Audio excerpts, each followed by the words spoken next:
1.5 লক্ষ টাকা একটা গ্রামে ঢুকছে। মা বোনেরা লক্ষ্মীর ভান্ডারে 1.5 লক্ষ টাকা, 100 জন যদি পায় তাহলে 3 লক্ষ টাকা। বৃদ্ধ ভাতা পুরুষ মহিলা মিলে 1 লাখ 1 লাখ 2 লাখ, যদি 100 থাকে তাহলে 3 লাখ 2 লাখ 5 লাখ। প্রতি মাসে মুখ্যমন্ত্রী মমতা ব্যানার্জির সৌজন্যে একটি গ্রামে 5 লক্ষ টাকা লিকুইড মানি ঢুকছে, আর এই টাকাটা খরচ হয় নিজস্ব এলাকার মধ্যে, নিজস্ব বাজারে, সবজির দোকানে, জামা কাপড়ের দোকানে, নিজস্ব পাড়ার মধ্যে, নিজস্ব মার্কেটের মধ্যে এই টাকাটা রোলিং হচ্ছে। শুধু একটা নির্দিষ্ট গ্রাম নয়, অল ওভার ওয়েস্ট বেঙ্গল। সৌজন্যে মমতা বন্দ্যোপাধ্যায়।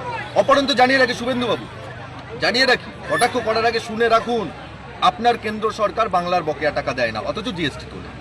আপনার কেন্দ্র সরকার বাংলা থেকে ট্যাক্স তোলে, সেই ট্যাক্সের টাকা রাজ্যও তোলে, কিন্তু রাজ্য তুলে আবার রাজ্যের মানুষকে সেটা ফেরত দেয় জনকল্যাণমুখী প্রকল্পগুলোর মাধ্যমে।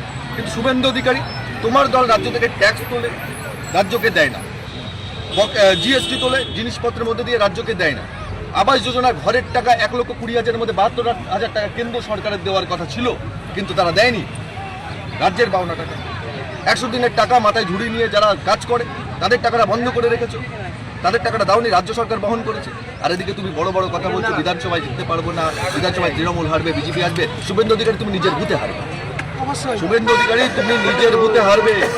বিজেপির শুভেন্দু অধিকারী নিজের বুথে হারবে, এবং মমতা বন্দ্যোপাধ্যায় আবারও 2026 নির্বাচনে 250-র অধিক সিট নিয়ে ক্ষমতায় আসবে, এটা আপনি আজকে লিখে রাখবেন। এবং শুভেন্দু অধিকারী, আপনি নিজের বুথে হারবেন, আমি দায়িত্ব। নাম কি?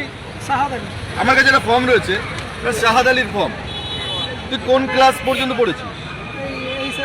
এইচএস, উচ্চ মাধ্যমিক পর্যন্ত পড়েছিস। এখন কি করিস? এখন কিছু করি না, এখনো পড়াশোনার মধ্যে রয়েছে। আচ্ছা, তোর অনেক সময় টিউশন ফিস দিতে গেলে সমস্যা হয় না? হয় না। অবশ্যই। বাপের কাছে টাকা চাইতে গেলে বাপ অনেক সময় দেয়, অনেক সময় দেয় না। ঘটনাটা কি সত্য না মিথ্যা? একদম সত্য। তাহলে আজকের দিনে তোর অ্যাকাউন্টে যদি 1,500 টাকাটা আসে, উপকারে লাগবে না বেকার যাবে? অবশ্যই উপকারে আসবে। শুভেন্দু অধিকারী বলছে তোর নাকি এই 1,500 টাকা দিয়ে তোকে নাকি কিনে নেওয়া হচ্ছে, এটা কি সঠিক? একদম, ও পাগল, ওর কথায় কি কোনো যায় আছে? তাহলে তুই যদি কলেজে যাস, তোর যদি একটা পছন্দের টি শার্ট পছন্দ হয়, তাও তো তুই কিনতে পারবি। অবশ্যই। কলেজে গিয়ে দুপুরবেলা খেতে ইচ্ছে করলে, না আজকে আমি একটু ভালো মন্দ খাবো, ভালো রেস্তোরাঁয় খাবো, অনেকের গরিব মানুষের ছেলে পড়াশোনা করছে, তার কাছে পয়সা থাকে না, নোটস কেনার পয়সা থাকে না। যারা এমএ পড়ে, ডিস্টেন্স এমএ পড়ে, তাদের অনেক টাকার নোটস কিনতে হয়, সেই নোটস তারা কিনতে পারে না। আজকে এই টাকাটা নোটস পর্যন্ত কিনতে পারবে।